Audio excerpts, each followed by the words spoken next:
네, 북한이 최근에 하루가 멀다 하고 미사일 도발을 계속하고 있고 여기에다가 7차 핵실험 임박 징후까지 포착이 되고 있다. 이런 소식이 전해지다 보니까 여권 안에서 전술핵 재배치해야 되는 거 아니냐. 이런 주장이 계속 나오고 있습니다. 과연 이게 현실 가능성이 있는 주장인지 이 문제를 좀 점검을 해봐야 될 것 같은데요. 그래서 부승찬 전 국방부 대변인 전화 연결해서 진단을 해보도록 하겠습니다. 나와 계시죠? 예, 안녕하세요. 네. 일단 좀 우리 애청자 여러분들 이해를 돕기 위해서 전술핵 배치라고 하는 개념을 어떻게 이해를 하면 되는 겁니까? 전술핵 배치는 이제 과거 냉전 시대예요. 음, 즉 말하자면 이제 어떤 핵탄두 투발 수단이 좀 발전이 더뎠거든요. 음, 사거리도 짧고. 네네. 그러다 보니까 이제 적국에 최인접한 곳에 음, 군사적 용도로 음, 사용할 수 있는 핵무기를 갖다 놓자. 그래서 이제 나토나 한반도를 비롯한 여러 국에다가 음. 이런 핵무기를 배치했던 게 이제 전술핵이죠. 쉽게 말하면 핵탄두를 갖다가 아예 이제 갖다 놓았던 거죠, 그러니까. 예, 인접국에다 이제 놔서 예, 소련에 대응하는, 예, 과거 소련에 대응하는 예, 그런 형태로 쓰였고요. 예. 좀 추가적으로 설명드리면 이제 91년도에 음, 아버지 부시 대통령의 핵구상에 의해서 음, 나토를 제외한 해외에 배치된 전술 핵무기들을 전부 빼내는 예, 그런 정책을 폈었거든요. 예, 예, 그 이후에 미국 관련 어떤 작전 계획 내에 음, 전술핵을 사용해서 핵우산을 가동한다라는 개념은 음. 폐기됐다고 보시면 됩니다. 그러면 이제는 이제 근데 그러면 그 대전환이 투발 수단의 어떤 개량 이거하고도 연결이 되어 있는 겁니까? 그렇죠. 이제 그 이후에 과거에는 일단 보낼 수 있는 거리가 짧았잖아요. 음, 그러다 보니까 최대한 소련에 인접한 곳에 음, 그것들을 이제 배치해 놨었던 거고요. 예, 지금은 ICBM이라든지 음, 전략 폭격기라든지 음, 뭐 이런 탄도 미사일이라든 잠수함 발사 예, 그 미사일이라든지 이런 음, 것들이 워낙 발전하다 보니까 음, 굳이 어떤 타이밍이나 음. 혹은 거리의 인접성이 이제 필요가 없어진 거죠. 그러다 아, 보니까 이제 미국의 작전 계획 내에서도 예, 전술핵 무기라는 개념 자체가 사라져 버린 겁니다. 그렇군요. 네. 그러면 그때 우리나라의 전술핵을 갖다 배치했던 이유는 북한 때문이기보다는 그때 소련 때문이었다고 봐야 되는 겁니까? 그렇죠. 소련과 이제 중국, 음, 우리가 58년도에 전술핵을 예, 배치했었거든요. 예, 그러다 보니까 그때는 이제 소련의 팽창이라든지 이런 것들이 상당했기 때문에 음.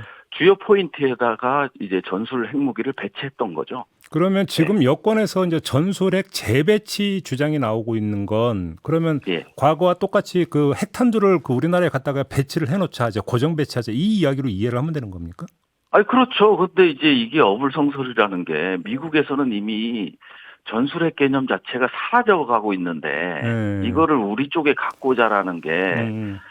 말이 안 되는 거죠. 그러니까 바로 그 지점인데요. 현실 가능성 결국은 우리가 뭐 어떻게 결정하고 말고가 아니라 미국이 결정해야 되는 문제잖아요. 이 문제는. 그렇죠. 핵우산, 우리가 제공받고 있는 핵우산 자체도 예. 미국의 의지에 달려 있는 거거든요. 음. 전적으로 이거는 미국의 결정 사항이고, 뭐 아시겠지만, 지금 미국의 어떤 정부 관료들이 나와서 예.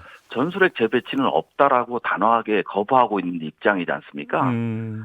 그런 것들을 좀 살펴볼 필요가 있죠. 그러니까 네. 엊그제 공개된 백악관 국가안전보장회의의 국가안보 전략이라는 보고서를 보면 한반도 비핵화를 다시 분명히 언급을 했다고 하는데 예, 그렇죠. 비핵화라고 하는 단어를 썼다는 것은 전술핵 그러니까 재배치할 생각이 일도 없다 이렇게 그냥 해석해도 되는 겁니까? 그러니까 작전적 전략적으로도 일단 개념 자체가 폐기됐고, 그 음. 다음에 이제 안보 전략서에도 그렇게 명시가 명확히 됐지 않습니까? 예. 예, 그러다 보니까 이제 뭐 한반도에 전술핵을 재배치한다는 거는 미국 음. 입장에서는 말도 안 되는 거고요. 예. 일단 유럽에 배치된 핵무기 자체도 음. 지금 비용이라든지 이런 것들로 인해서 1년에 이제 한 1억 200불 정도가 소요되거든요. 네. 그 운영 유지 비용이. 어. 이런 것들 상당히 골치 아프거든요. 그리고 사실상 재래탄두의 폭발력이 전술 핵무기에 버금가기 때문에 이런 것들이 사실은 작전적 측면에서는 약간 무용하다. 이런 판단을 하고 있는 것으로 저는 알고 있습니다. 근데 저희가 거제 이 문제 때문에 좀 미국 쪽으로 전화를 돌려서 의견을 좀 청취를 해봤더니 예. 몇 년 전까지만 하더라도 전술핵 재배치 얘기 나오면 미국에서는 뭐 그러니까 그냥 인용인데 뭐 미친 소리 취급을 했는데 예. 트럼프 행정부를 거치고 나면서부터는 조금씩 기류가 바뀌고 있는 부분은 있다. 또 이런 이야기가 미국에서 그러니까 나오던데요. 아, 글쎄요. 이거는 저는 좀 동의하기가 어렵고요. 아, 그렇습니까? 일단 예. 작전 개념 자체가 폐기된 상태라. 폐기가 됐다. 알겠습니다. 예. 근데 지금 속보가 들어오고 있는데 예. 일단 지금 북한이 포병 사격 170여 발을 한 걸 우리 합참 포착을 했는데 이게 9.19 완충구역 아니라는 지금 이런 예. 속보가 하나가 있고요. 예. 또 한 가지가 북한이 SLBM이 아니라 SRBM이네요. 예, 단거리 탄도 미사일. 그렇죠. 예. 이제 한 발을 발사했고 비행 거리는 700여 킬로미터다. 이런 지금 예. 속보가 들어오고 있는데 네. 이러면 사실은 오히려 9.19 완충구역 안에서 포병 사격을 한 게 오히려 더 눈길을 끄는데 이건 어떻게 읽어야 되는 겁니까? 이러면 그 9.19 합의 그러니까 파기 수준으로 가는 거 아닙니까? 그 이제 휴전선을 중심으로 해서 5km 이내에는 그 연대급 이상의 포사격은 금지하게끔 돼 있지 않습니까? 9.19 합의에. 예. 아, 실질적으로 우리가 이제 그 합참에서 발표한 거는 그 이남 지역에서 발표했다는 거거든요. 북한도 그렇고 우리도 그렇고 북한이 어제 새벽에 이제 무력 시위 비행을 했습니다. 네, 맞아요. 우리 전술핵 10여 대가 이제 무력 시위 비행을 했는데 그거 역시 9.19 군사 합의에 위배되지 않는 선에서 수행이 됐거든요. 5km 바뀌더라고요, 보니까. 예. 그러니까 이제 뭐 서해 쪽은 20km, 예. 동해 쪽은 40km 정도가 이제 그 고정이 전투기들이나 폭격기들이 진입할 수 없게끔 이제 군사 합의에 돼 있지 않습니까? 예. 그거를 이제 북한도 지키고 있는 것도 거고 북한이 발표하는 관계없이 우리의 포사격도 한미 그 포사격도 그 포병 사격 훈련 으로 이제 금지한 지역 밖에서 이루어진 거거든요. 근데 지금 합창 발표는 그 완충구역 아니라고 하는 건 어떻게 이해를 해야 되는 겁니까? 아니 일단 5km 내에서 한 건 아닙니다. 군사합의 위반이라고 볼 수 없고요. 예. 근데 합참은 9.19 합의 위반이라고 일단 이렇게 발표를 했더라고요. 아니죠. 우리가 포사격 훈련을 했고요. 북한이 한 지금 포병 사격을 했다는 거죠. 북한이. 아, 북한이요. 예. 그거는 좀 확인이 필요했을 것 같습니다. 어제 우리도 이제 포고 사격을 했거든요. 우리가 한 거 말고 예. 북한이 황해도에서 130여 발, 강원도에서 40여 발 포사격을 했는데 이게 9.19 완충구역 안에서 이루어진 포사격이다. 예. 그래서 9.19 합의 위반에 해당이 된다. 이게 지금 합참의 발표거든요. 예, 이거는 좀 더 확인해 봐야 될 것 같습니다. 알겠습니다. 아무튼 근데 북한이 계속 전투기 띄우고 막 미사일 쏘아 올리고 포사격하고 왜 이러는 겁니까, 북한은? 결국은 이제 뭐 강대강으로 가겠다라는 거고요. 네. 이제 우리 정부 역시도 이제 강대강 원칙을 수립했기 때문에 북한도 이제 맞대응하는 차원이 될 것입니다. 이제 그런 관점에서 이해해야 되고요. 계속해서 현 정세는 유지되지 않을까 그렇게 보입니다. 계속 이런 강대강 대치 국면 계속 갈 것이다 앞으로. 왜냐하면은 이제 어떤 뭐 우리 국가 안보는 안보라는 그 대화와 협력이라는 축과 그다음에 이제 국방력, 군사력이라는 축이 두 축이 균형되게 굴러가야 이제 국가 안보에 이바지할 수 있는 거거든요. 예. 근데 이제 한 축이 완전히 한반도에서는 이제 한 축이 대화 협력이라는 축이 완전히 무너져 버렸거든요. 그래서 이제 수레바퀴가 이제 정상적으로 굴러갈 수 없는 그런 상황이 돼 버린 거죠. 알겠습니다. 예. 자, 그러니까 조금 전에 전술핵 재배치 문제로 다시 돌아와서 네. 지금 정부 관계자들은 전술핵 재배치를 공식적으로는 입에 올리지는 않고 있습니다. 근데 다른 용어를 쓰고 있는데 근데 이게 지금 공통된 게 있어서 일단 임수석 외교부 대변인의 표현은 한미는 미국 전략 자산의 적시 조율된 전개를 포함해서 구체적인 협력 방안을 논의하고 있다. 적시 조율된 전개라는 표현을 썼고요. 신범철 국방부 차관도 미국의 전략 자산을 적시에 조율된 방식으로 한반도에 전개한다. 역시 적시 조율이랑 똑같은 표현을 썼는데 예. 이걸 어떻게 이해를 해야 되는 겁니까? 그러니까 이제 과거 입장에서 봤을 때는 예. 과거에는 우리가 요청을 하면 미국이 검토해서 이제 전략자산 전개가 이루어졌거든요. 네네. 이제 근데 그러다 보니까 이제 적시성이 떨어지는 거예요. 일종의 북한이 핵 위협을 가하면 적시에 대응해야만이 이제 억제라는 개념이 메커니즘이 작동하지 않겠습니까? 그렇죠. 이제 그런데 이제 그런 시스템 자체가 존재하지 않았던 거예요.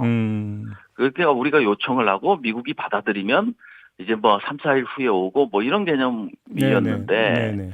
이제 한미가 협의체를 통해서 북한의 핵 위협이 고도화되고 우리한테 상당히 영향을 미친다고 가정했을 때 한미가 조율된 상황에서 억제 효과를 극대화할 수 있는 그런 적시성을 갖겠다라는 그런 의미거든요. 그러면 한번 제가 비교해서 질문을 드려볼게요. 네. 어제 어떤 보도가 있었냐면 우리 정부가 미국에 예. 미국 전략 자산의 상시 순환 배치를 요청을 했다 이런 보도가 있었는데 네.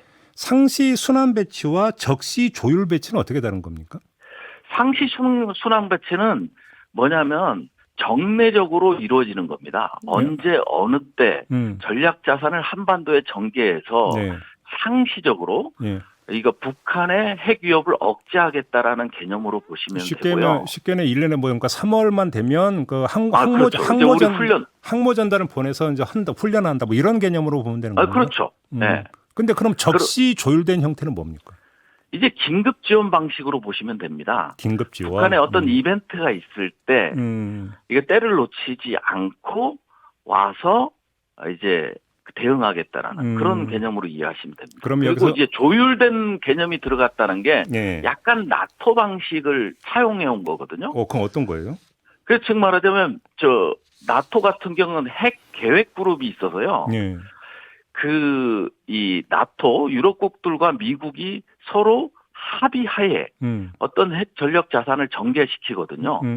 그런데 우리는 합의라는 개념 자체가 없었던 겁니다. 그런가요? 그러다 보니까 이제 예. 조율된 방식이라는 표현을 쓴 거죠. 그러면 지금까지는 미국이 그냥 필요하고 그러니까 계획을 하면 그냥 보내고 막 이랬던 겁니까 지금까지는? 그렇죠. 미국이 오케이 하면 오고 뭐 이런 거죠. 왜냐하면 또 전략 자산 비용을 트럼프 정부에서는 그 비용을 부담해야 된다는 요구가 있었잖아요. 바로 그 지점인데요. 그래서 예. 만약에 조율된 형태로 적시에 전략 자산을 배치를 하면 우리 정부가 요청을 하면 미국이 또 여기서 응해서 보낼 수 있다. 이런 개념으로 연결을 짓는다면 예.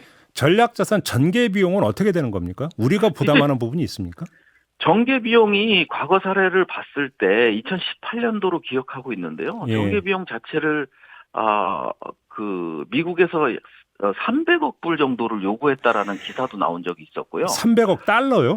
예. 와, 예. 그래서 이제 그런 비용들이 아마 방위비 분담금 SMA 협상할 때 그런 요구들이 있었습니다. 예. 물론 2019년도에는 그게 이제 요구가 사라지긴 했지만 우리가 예. 이제 강력해서 이거는 주한미군에 사용되는 분담금이지 우리 주한미군 소속이 아닌 자산들이 전개하는 거에 대해서는 우리가 비용을 분담할 수 없다. 방위비 분담금 취지에 맞지 않는다. 예. 이런 논리로서 미국을 설득한 적이 있었거든요. 예. 근데 이제 상시 순환 배치라든지 조율된 방식이 되면 어떤 형태로든 이게 비용이 많이 부과되는 거기 때문에 방위비 분담이 됐건 특별 분담금이 됐건 미국에서는 요구할 가능성이 높다고 보여집니다. 그러면 이건 기존의 방위비 분담금과는 별도로 내지 아니면 증액 근거로 삼을 수 있다 이렇게 봐야 되는 겁니까? 충분히 그 전례가 있기 때문에 예. 충분히 그거는 이제 타당한 해석이라고 보여집니다. 근데 몰라서 여쭤보는 건데 항모전단이 한번 기동할 때 1억 달러 드는 게 맞아요? 그거는 미국에서 정확히 발표는 안 하지만요. 예. 폭격기가 이제 전개하는데 1년에 들어가는 비용이 약 13억 불 정도 미국이 과거에 추산했을 땐 그 정도 들었다고 하니까요. 이게 한반도만 전개하는 게 아니라 네. 얘네들이 전개 훈련하는데 들어가는 비용이 그 정도 미국이 들었다고 하니까 아마 항모 전단도 상당한 비용이 소요될 것으로 그렇게 알겠습니다. 보여집니다. 우리 대변인 연결하면 다른 문제. 지금 그 한미일 연합 해상훈련을 둘러싼 그 정치권 논쟁이 지금 역사관 네. 논쟁으로까지 간 건 잘 알고 계실 것 같고요. 예, 그렇죠. 예. 그런데 자, 이 한미일 연합훈련 결국 일본인데 예. 참 이런 추세가 계속된다면 어디까지 가느냐. 결국은 논점은 이거 아니겠습니까? 예. 어떻게 전망하십니까? 일단 일본 입장에서는 가장 큰 전략적 이익으로 볼 수 있는 거는 집단적 자위권 행사에 있어서 한국의 용인이거든요. 그러다 보니까 이제 동해 지역, 그러니까 집단적 자위권을 행사할 수 있는 지역도 북한을 상대한다면은 결국은 동해 지역밖에 없습니다. 서해나 남해 쪽은 이제 중국과 이해관계가 있어서 쉽지 않을 걸로 보여지고요. 그러면 동해가 유일한 지역으로 보이는데 일본 입장에서 일본 입장에서입니다. 예. 과거에는 사실은 일본이 어떤 군사력을 0의 이상에 투영하는 거는 헌법적 가치에 맞지 않았거든요. 아베 정부에서 2013년 7월에 헌법 해석을 통해 집단적 행사를 용인했죠. 그래서 헌법적으로도 이게 가능하다고 보여졌고 하지만 이제 한국의 반대로 인해서 어떤 공해상에서 그리고 이제 한반도에 인접한 공해상에서 이런 것들이 군사력의 투사가 이루어지지 않았거든요. 자위대에. 예. 근데 이번에 그리고 이제 모 언론에서나 이제 보수에서는 그런 주장들을 하죠. 동해에서도 훈련을 했었다. 하지만 이건 군사력 투사 훈련이 아니고요. 인도적 차원의 어떤 수색 구조 훈련이었습니다. 예. 그러다 보니까 이게 어떤 측면에서 봤을 때는 북한이 우리한테 위협을 주고 있고 우리가 자위권을 발동해야겠다. 그 미일 간의 협의가 된다면 동해를 통해서 우리 그 한국의 영토를 침해할 가능성이 다분하거든요. 그렇기 때문에 그런 차원에서 역대 정부에서는 어떤 군사력 투사의 훈련 같은 거를 하지 않았던 건데 네네. 지금 현실에서는 이게 이루어지는 거죠. 그러니까 상당히 위험하고 그다음에 지금은 독자적인 지휘 체제를 갖고 한미일이 군사 훈련을 하고 있는데 그렇죠. 한미일이 이제 단일 지휘 체계, 연합 지휘 체계 하에서 훈련이 이루어진다면 상당히 심각한 상황으로 갈 수 있는 거죠. 알겠습니다. 이런 것들을 눈여겨볼 필요가 있다. 알겠습니다. 이런 말씀을 드리고 싶습니다. 체크 포인트로만 좀 남겨놓도록 하겠고요. 자, 예. 오늘 인터뷰는 이렇게 마무리해야 될 것 같습니다. 고맙습니다. 예, 감사합니다. 네, 지금까지 부승찬 전 국방부 대변인과 함께했습니다.